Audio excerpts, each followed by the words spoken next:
yang ditakutkan adalah kalau terjadi sebuah konflik bersenjata itu akan menyebar kemana-mana. Itu dia. Nah itu yang bahaya sekali tuh. Ya. Bisa jadi awal dari perang dunia ketiga. Kalau saya sih pribadi nggak mau terjadi perang dunia ketiga Nggak ada karena yang perang mau. itu luar biasa bahayanya. Tapi terkait dengan serangan Israel dan Amerika Serikat terhadap Iran. Dan Iran ya punya hak kemudian untuk membela dirinya. Membela diri.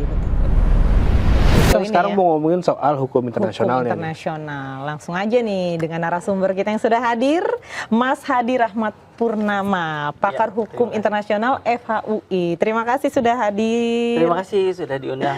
Senang sekali. Oke, nah langsung aja nih, secara hukum internasional nih, kenapa serangan ini lebih disebut pada penyerangan paksa dan bukan upaya melindungi diri kalau kita melihatnya? Oke, jadi serangan yang dilakukan Amerika Serikat dengan Israel ya pada beberapa waktu yang lalu, 4 hari yang lalu kalau tidak salah ya. Oke. Awal Maret lah ya. Ya, Sabtu itu kalau nggak salah. Ya, itu merupakan sebuah serangan yang tidak ada provokasi.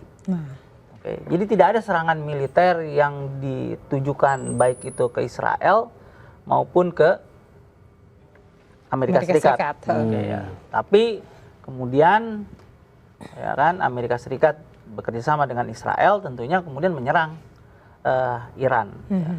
Nah, tindakan seperti ini itu kan berarti dia menggunakan kekuatan senjata. Nah, di dalam hukum internasional ada batasan dalam hal penggunaan kekuatan senjata.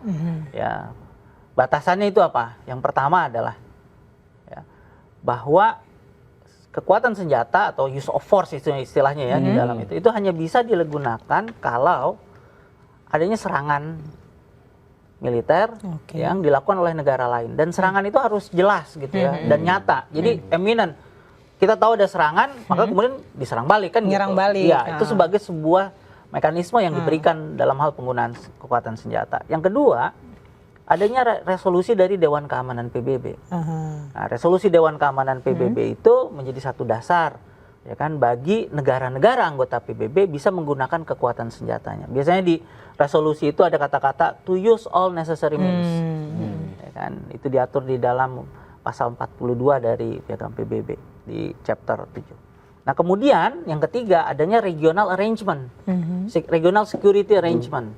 Jadi kalau ada pertahanan organisasi pertahanan regional seperti misalnya kalau di Eropa itu ada North Atlantic Treaty Organizations ya kan, kemudian ada Pakta Warsawa zaman dulu ya, itu adalah salah satu cara yang menjadi dasar untuk penggunaan kekuatan senjata, tetapi dasarnya harus jelas, harus clear ya kan.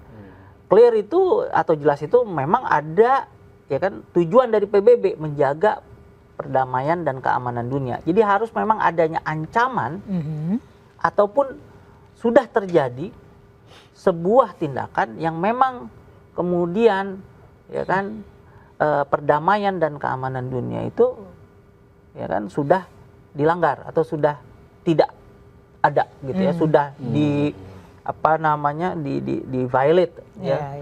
Gitu ya. Jadi itu yang harus menjadi dasar gitu ya. Harus ada itu dasar itu untuk negara menggunakan kekuatan senjatanya. Nah, kalau ini kan kita lihat nggak ada dasarnya nih.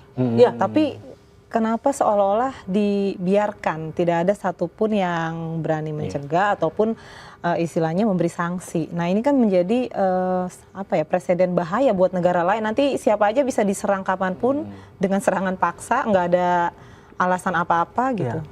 Ya tentunya kan orang dengan ini kan serangan dapat dikategorikan sebagai sesuatu yang tiba-tiba. Ya. Ya, banyak negara masih terkaget-kaget dengan kejadian ini gitu ya. Tapi sebenarnya banyak sekali para ahli terutama bidang security gitu ya mengenai pertahanan keamanan dan juga hukum internasional sebenarnya memprediksi nih bahwa hal ini mungkin terjadi gitu ya. Cuma kapannya itu yang mereka nggak tahu kan. Nah, hal ini tentunya akhirnya membuat negara-negara melakukan reevaluasi ya kan terhadap kondisi yang ada, dan tentunya banyak negara juga mencoba kemudian membuat kejadian ini terisolasi ya. Jadi Yang ditakutkan adalah kalau terjadi sebuah konflik bersenjata itu akan menyebar kemana-mana. Iya, Itu dia. Nah itu yang bahaya sekali tuh. Ya. Yaitu yang mungkin banyak ya, para pengamat atau pembicara tuh bilang wah, ini bisa jadi awal dari perang dunia ketiga. Kalau saya sih pribadi nggak mau terjadi perang dunia ketiga Nggak ada karena yang perang itu luar biasa bahayanya. Tapi kondisinya adalah seperti itu, gitu ya. Jadi sekarang orang masih melakukan assessment lah, gitu ya, terhadap kondisi yang ada, untuk kemudian mengambil langkah-langkah apa yang harus dilakukan, ya, terkait dengan serangan Israel dan Amerika Serikat terhadap Iran.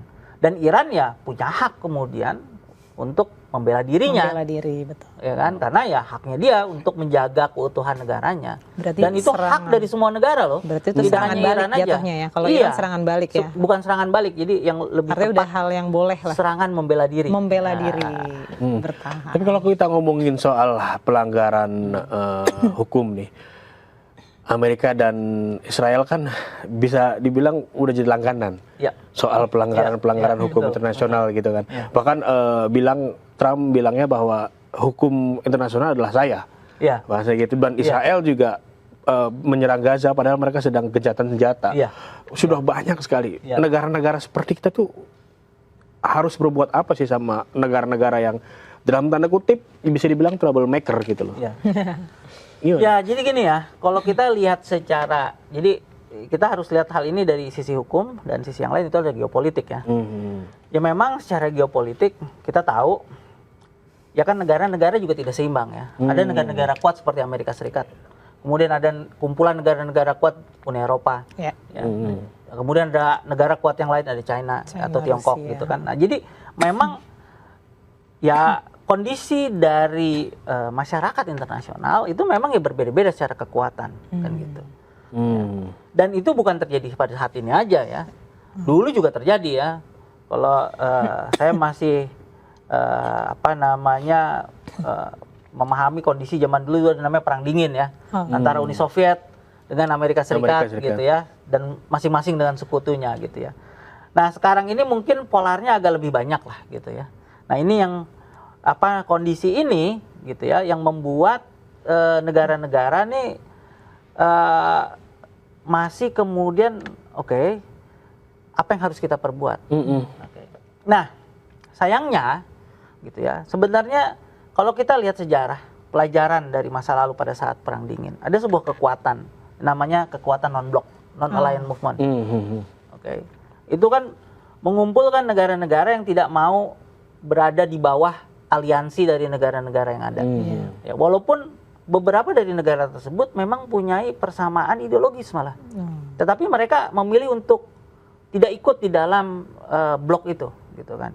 Nah, negara non-blok inilah yang kemudian mencoba menaikkan posisi tawarnya, gitu ya, sehingga kondisi-kondisi yang terjadi pada saat itu bisa kemudian tidak